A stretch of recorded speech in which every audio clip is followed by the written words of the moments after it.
Salam damai sejahtera dan salam sehat selalu bagi saudara-saudara yang terkasih di dalam Kristus Yesus.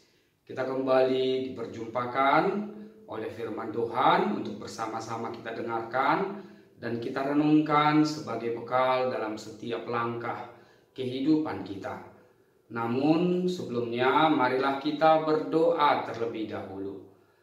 Kasih karunia dan damai sejahtera dari Allah Bapa kita, itulah kiranya yang memelihara hati dan pikiran saudara sekalian di dalam Kristus Yesus Tuhan kita. Amin. Saudara-saudara yang terkasih di dalam Kristus Yesus, firman Tuhan bagi kita pada hari ini, Kamis 13 Juli 2023, tertulis di dalam 2 Korintus pasalnya yang pertama, ayatnya yang kelima. Demikian firman Tuhan.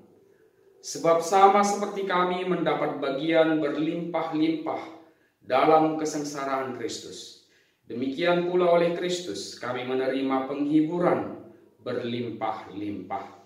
Demikian firman Tuhan.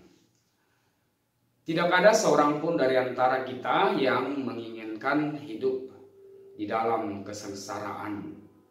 Namun terkadang hidup tidak seperti apa yang kita inginkan.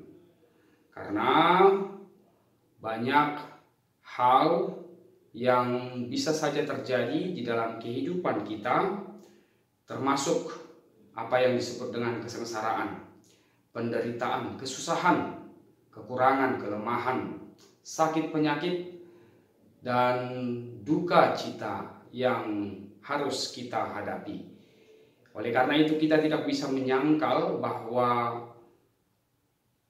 penderitaan adalah realitas kehidupan yang harus kita alami. Saudara-saudara yang terkasih, namun penderitaan tidak selalu identik dengan kekurangan rohani ataupun dosa.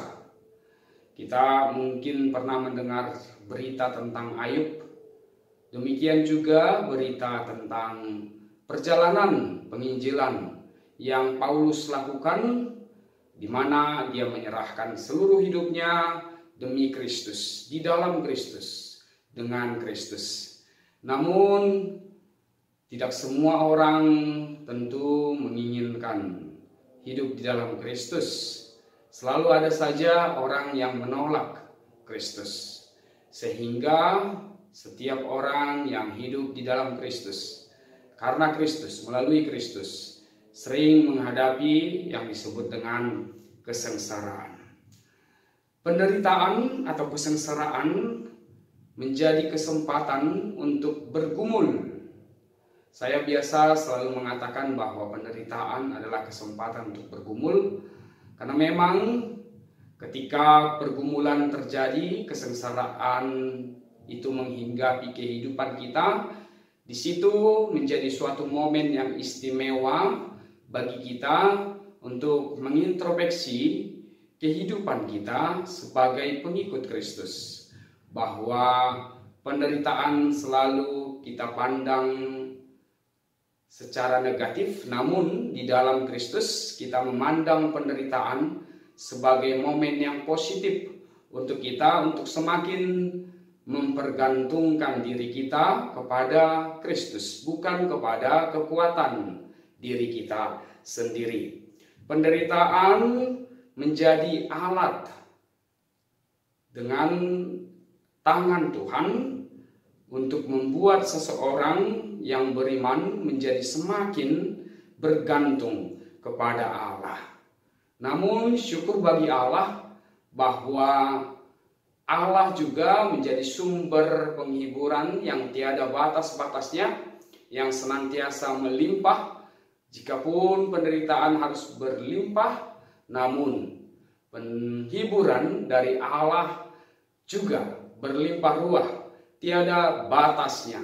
Jika dunia ini menawarkan penghiburan, mungkin hanya penghiburan sesaat, penghiburan sementara yang terbatas, ada waktunya, maka penghiburan yang daripada Allah menjadi penghiburan yang tiada habis-habisnya, yang menjadi sumber kekuatan bagi setiap orang dalam menghadapi hidupnya yang mungkin sedang bergumul karena penderitaan atau kesengsaraan. Oleh karena itu, marilah kita membagi juga penghiburan itu bagi orang-orang yang ada di sekitar kita, sehingga juga mereka bisa merasakan bahwa penghiburan yang daripada Allah melimpah ruah di dalam setiap problema kehidupan yang saudara-saudara kita hadapi, sebagaimana kita juga telah beroleh penghiburan dari Allah yang Maha Pengasih dan Maha Pemurah. Selamat menjalani kehidupan ini, menggantungkan kehidupan kita kepada Allah sumber kekuatan dan penghiburan kita. Amin. Kita berdoa. Terima kasih Tuhan buat firman-Mu yang kami dengarkan hari ini. Biarlah firman-Mu itu senantiasa yang menghibur kami, menguatkan kami, mengingatkan kami, menuntun kami dalam setiap langkah kehidupan kami, bersama-sama dengan orang-orang yang kami kasihi. Di dalam setiap segi aspek kehidupan yang kami jalani, kami langkahkan bersama-sama dengan Engkau. Ke dalam tangan-Mu kami serahkan jiwa dan raga kami. Di dalam Kristus Yesus kami berdoa kepadamu. Kasih karunia dan damai sejahtera dari Allah Bapa kita dan dari Tuhan kita Yesus Kristus, serta persekutuan Roh Kudus, itulah kiranya yang menyertai saudara sekarang sampai selama-lamanya. Amin. Selamat beraktivitas, Tuhan Yesus memberkati.